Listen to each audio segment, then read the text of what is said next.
Hello everyone, नमस्कार। स्वागत है आपका हमारे नेक्स्ट वीडियो में। और आज के वीडियो में हम मैथमेटिक्स फॉर केमिस्ट में वेक्टर्स की बात करेंगे, जिसमें हम क्रॉस प्रोडक्ट की बात करेंगे। ये हमारा वेक्टर्स का तीसरा सेगमेंट है। पहले में हमने सिंपली वेक्टर को इंट्रोड्यूस किया था, उसके बाद फिर सेकंड में हमने डॉट प्रोडक्ट्स के बारे में पढ़ा, और अब हम पढ़ने वाले हैं क्रॉस प्रोडक्ट के बारे में। तो आइए शुरू करते हैं। क्रॉस प्रोडक्ट, जैसा कि आप जानते हैं कि मल्टीप्लिकेशन जो होता है वेक्टर का, वो दो तरह का होता है, डॉट प्रोडक्ट और क्रॉस प्रोडक्ट। तो डॉट प्रोडक्ट हम पढ़ चुके हैं, क्रॉस प्रोडक्ट हम अभी पढ़ने वाले हैं। तो क्रॉस प्रोडक्ट बेसिकली क्या होता है? क्रॉस प्रोडक्ट का मतलब क्रॉस, दो वेक्टर्स के बीच में क्रॉस यानी मल्टीप्लाई। तो वो मल्टीप्लाई कैसे होगा? जैसे वहां पे हम जब पढ़ रहे थे डॉट प्रोडक्ट में मल्टीप्लाई, तो वहां पे हम देख रहे थे कि मैग्नीट्यूड ए, मैग्नीट्यूड बी और कॉस थीटा आता था। तो यहाँ क्या नया आएगा, यहाँ ये क्या डिफरेंस है, इसके बारे में हमको पढ़ना है। तो यहाँ पे भी बात एंगल की होगी, जैसे वहाँ बात होती थी एंगल की, यहाँ भी बात एंगल की होगी। और उस वो एंगल कौन सा लेना है, ये इस पर ज़्यादा डिस्कशन होगा। तो बेसिकली जब भी हम क्रॉस प्रोडक्ट की बात करते हैं, तब हम बात करते हैं वेक्टर्स की। तो वेक्टर जो रहते हैं यहाँ पे, वो वेक्टर एक दूसरे से परपेंडिकुलर होते हैं। जैसे कि ये मेरी फिंगर्स, ये एक दूसरे के परपेंडिकुलर है। तो ये इस तरह से होगा, यानी एक दूसरे से 90 डिग्री का एंगल बनाएंगे। तो क्रॉस प्रोडक्ट में जो वेक्टर्स रहेंगे एक दूसरे से 90 डिग्री का एंगल बनाएंगे, और उनका जो क्रॉस प्रोडक्ट रहेगा वो भी उन दोनों वेक्टर से 90 डिग्री का एंगल बनाएगा। इसीलिए यहाँ पे राइट हैंड रूल काम करता है। ये जो मैं आपको दिखा रहा हूँ, ये बेसिकली राइट हैंड रूल का ही एक एग्जाम्पल है। तो यदि आपके पास दो वेक्टर है, ए और बी, और इन दो वेक्टर्स का जब आप क्रॉस प्रोडक्ट देखेंगे, ए मल्टीप्लाई बाई बी, तो ये आपको एक एंगल के रूप में आपको दिखाई देगा। इस डायग्राम में देखिए, दो वेक्टर हैं ए और बी, इनके बीच में एंगल है थीटा, और ये दोनों ही वेक्टर एक दूसरे से परपेंडिकुलर है।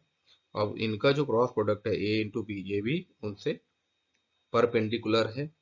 अब अगर ए और बी को उल्टा कर दिया जाए, यानी बी और ए कर दिया जाए, तब यहाँ पे जो रिजल्ट आएगा वो माइनस ए इंटू बी आएगा।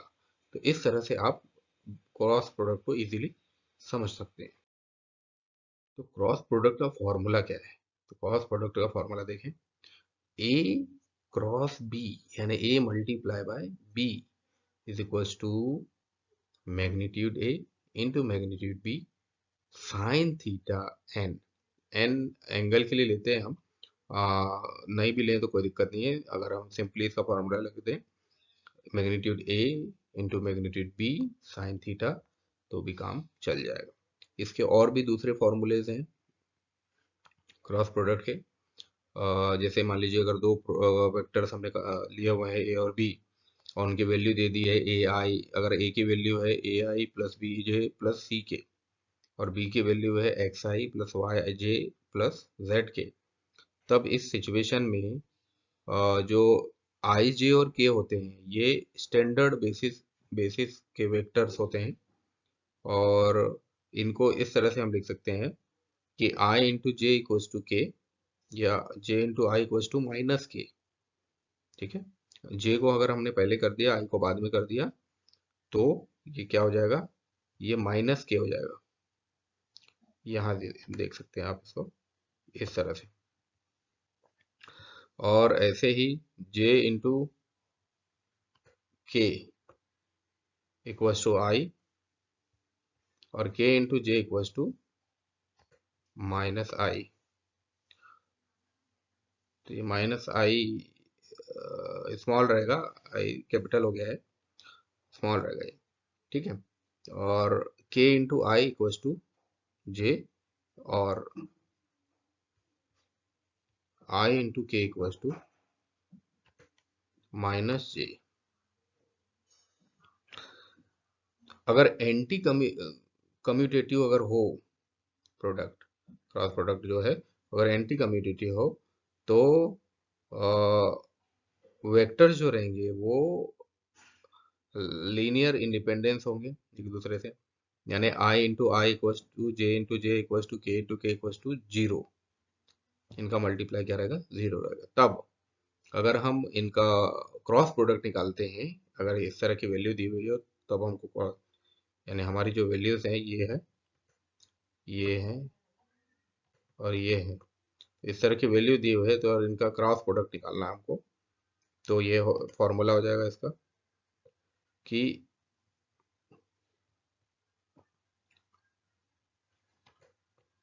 a into b equals to a i plus b j plus c k into x i plus y j plus z k. यानी कि हुआ क्या है यहाँ पे, अभी हमने सिंपली वैल्यू रख दी है ए और बी की और उनको मल्टीप्लाई कर दिया सिंपली। अब उनको प्रॉपर तरीके से मल्टीप्लाई करेंगे नेक्स्ट स्टेप में।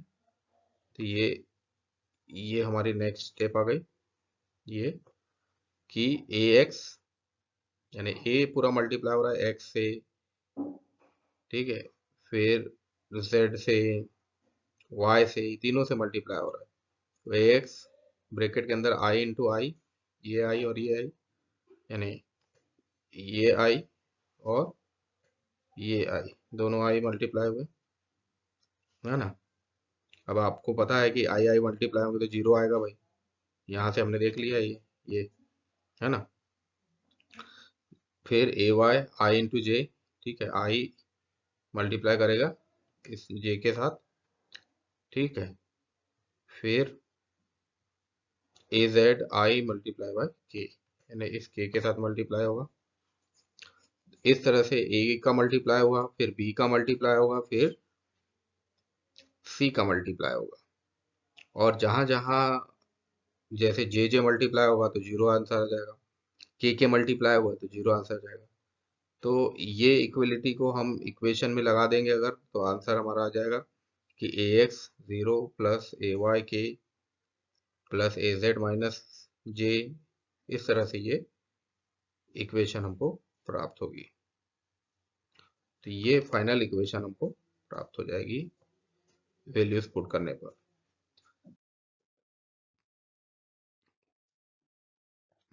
तो इसके लिए जो हमने फिर एक फॉर्मूला ड्राइव कर लिया। अब जैसे हमारे पास एक क्वेश्चन, एक वेक्टर है a equals to a i plus b j plus c k, b equals to x i plus y j plus z k. तो इसके लिए हमने इस तरह से मैट्रिक्स बना दिया। अभी तो सिंपली हम वो कर रहे थे, सिंपली क्वेश्चन सॉल्व कर रहे थे। अब वही क्वेश्चन हमने ले लिया है और इसका हमने क्या बना दिया है, एक मैट्रिक्स बना दिया है कि vector A into vector B equals to i j k a B C और एक्स वाई जेड। अब इसको सॉल्व करना है, जिससे सॉल्व करने के लिए ये हमारे पास फॉर्मूला हो जाएगा। ये फॉर्मूला है a into b equals to b z minus c y into i, b z minus c y into i minus a z into c x into j, a z into c x into j. देखो क्या हो रहा है, ये जो B है, ये जो बी है, ये बी इस जेड से मल्टीप्लाई कर रहा है और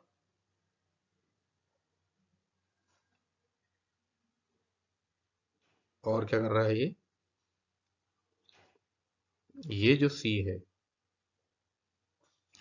ये सी जो है, ये इस y से मल्टीप्लाई कर रहा है। यानी क्या हो रहा है, क्रॉस मल्टीप्लीकेशन हो रहा है मैट्रिक्स में। देखिए बी जेड से कर रहा है और सी y से कर रहा है, यानी क्रॉस मल्टीप्लाई हो रहा है। ऐसे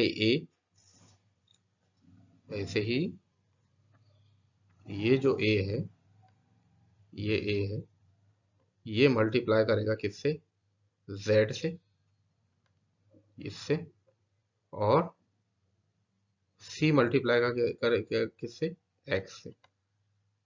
इस तरह से ये a मल्टीप्लाई करेगा z से, c मल्टीप्लाई करेगा x से, ठीक है। यानी i के लिए जब हम बात कर रहे हैं, आई के लिए जब हम बात कर रहे हैं, तो आई के लिए बी और सी मल्टीप्लाई कर रहे हैं, और ठीक वैसे ही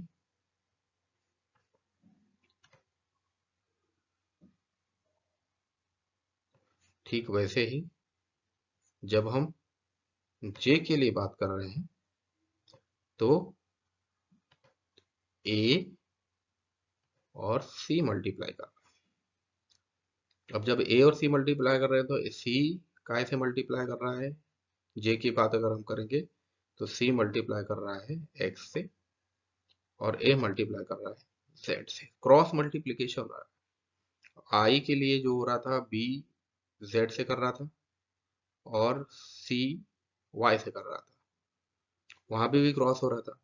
जे के लिए भी क्रॉस हो रहा है। अब के लिए देख लेते हैं, तो के लिए देखिए, के लिए क्या होगा, अब हमको बात करना है इस के की, क्योंकि ये मैट्रिक्स समझ में आ जाएगा तो प्रॉब्लम नहीं रहेगी। अब देखें के लिए, तो के लिए हमारे पास क्या क्या है,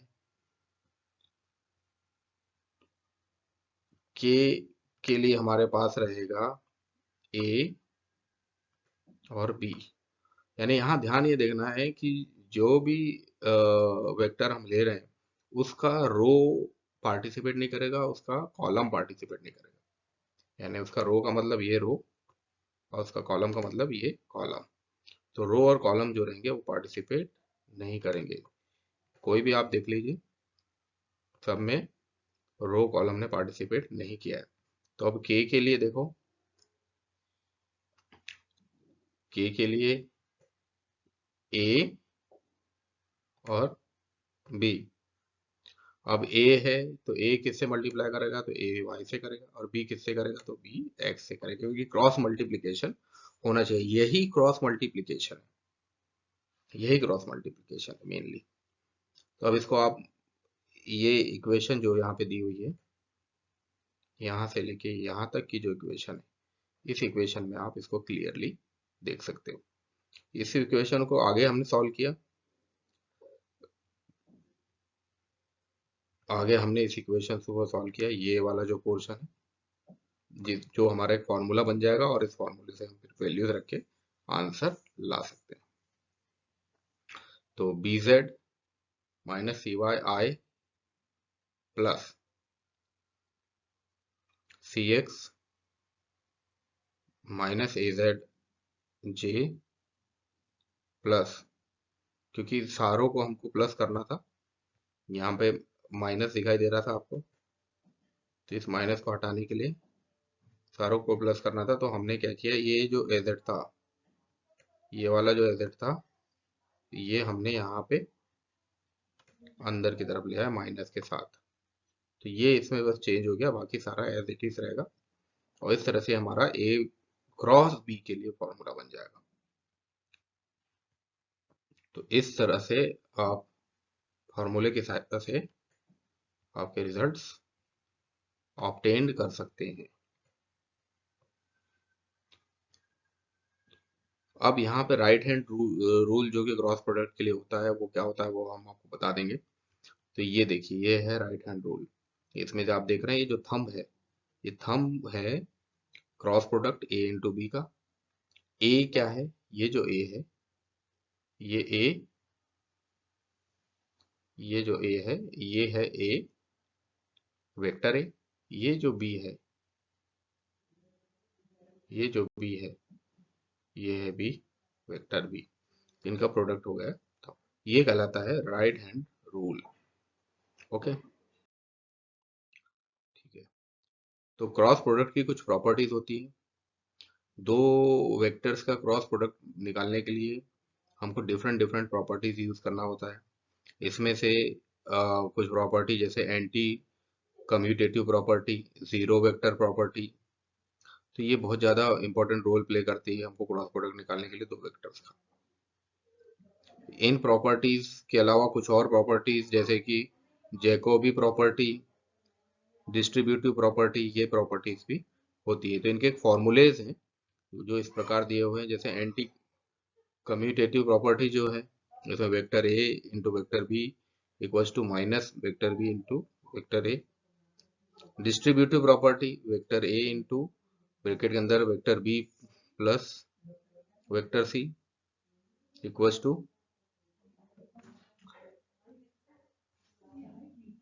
ये वाला, वेक्टर ए into vector B plus vector ए into vector C, distributive property, यानी वेक्टर ए का मल्टीप्लाई हो गया बी और सी के साथ। फिर जेकोबी प्रॉपर्टी में क्या हो रहा है, वेक्टर ए इंटू ब्रैकेट के अंदर vector B into vector c plus vector B into bracket के अंदर vector c into vector a plus vector c into bracket के अंदर वेक्टर ए इंटू वेक्टर बी, इन सब का जो रिजल्ट है वो है जीरो।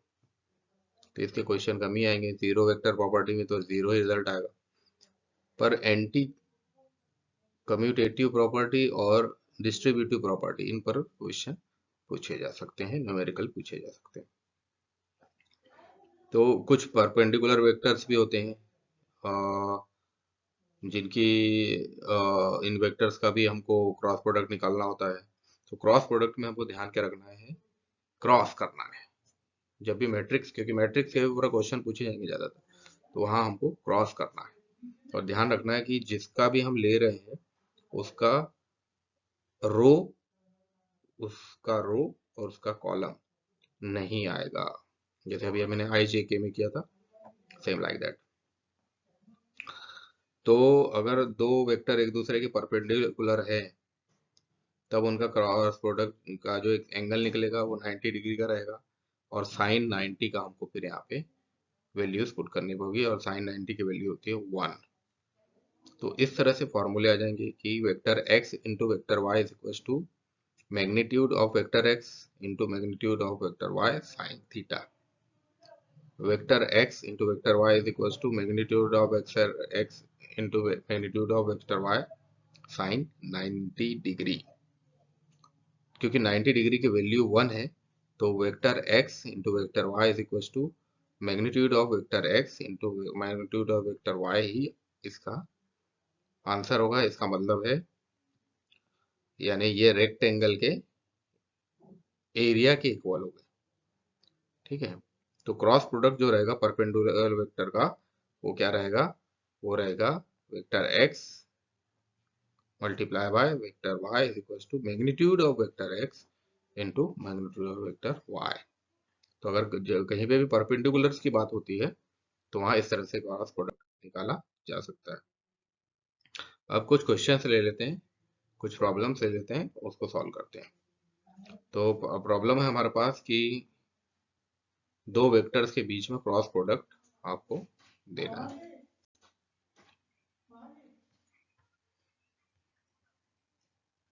तो एक हमारे पास जो वैल्यू है वेक्टर x की वो 5 vector i plus 6 vector j plus 2 vector k है, और ऐसे ही y के लिए वैल्यू है i vector i plus vector j plus vector k। यानी अगर कोई वैल्यू नहीं दी है इसका मतलब हम उसको 1 1 1 ले सकते हैं। तो i के सामने 1 है, j के सामने 1 है और k के सामने 1 है। अब सॉल्यूशन देख लेते हैं इसका।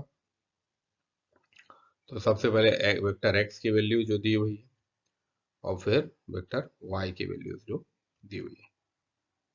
अब इसका क्रॉस प्रोडक्ट निकालना है हमको दो वेक्टर्स का, और क्रॉस प्रोडक्ट के लिए हमने फॉर्मूला हमको पता है, उसी फॉर्मूला का यूज करते हुए क्रॉस प्रोडक्ट हम निकालेंगे।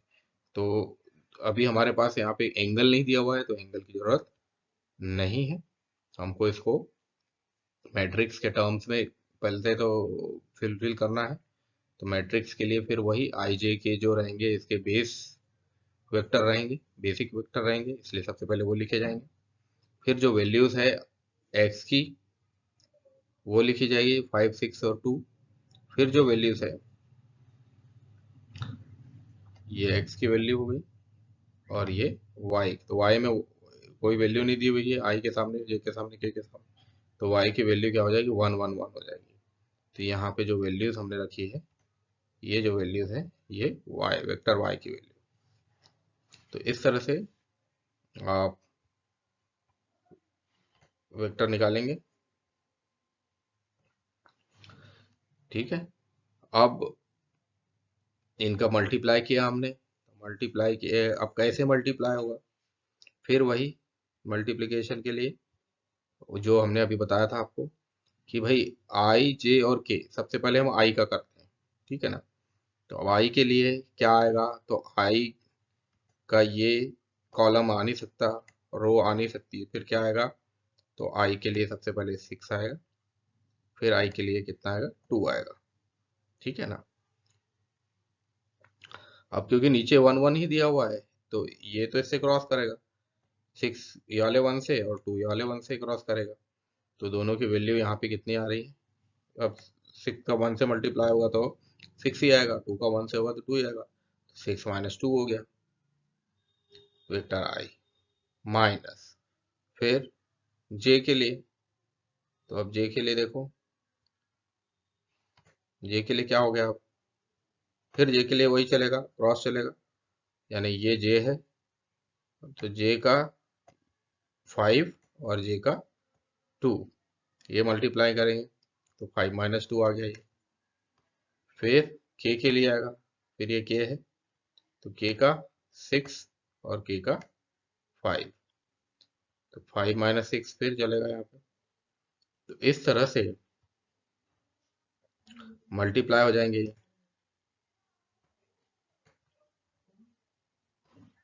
इस तरह से मल्टीप्लाई हो जाएंगे। तो इनको एक्सपांड कर दिया हमने। ठीक है, अब इनको एक्सपांड करने के बाद इनका रिजल्ट आ जाएगा कि vector x into vector Y is equal to 4 vector i minus 3 vector j plus vector k। इस तरह से इनके रिजल्ट आ जाएंगे, इस तरह से रिजल्ट आ जाएगा। तो मेरे ख्याल से आपको क्रॉस प्रोडक्ट समझ में आया होगा, लेकिन फिर भी अगर आपके मन में कुछ क्वेरीज हो, कोई सवाल हो, तो आप मेरे से कमेंट बॉक्स पे कमेंट करके क्वेश्चन पूछ सकते हैं। Thank you very much for watching this.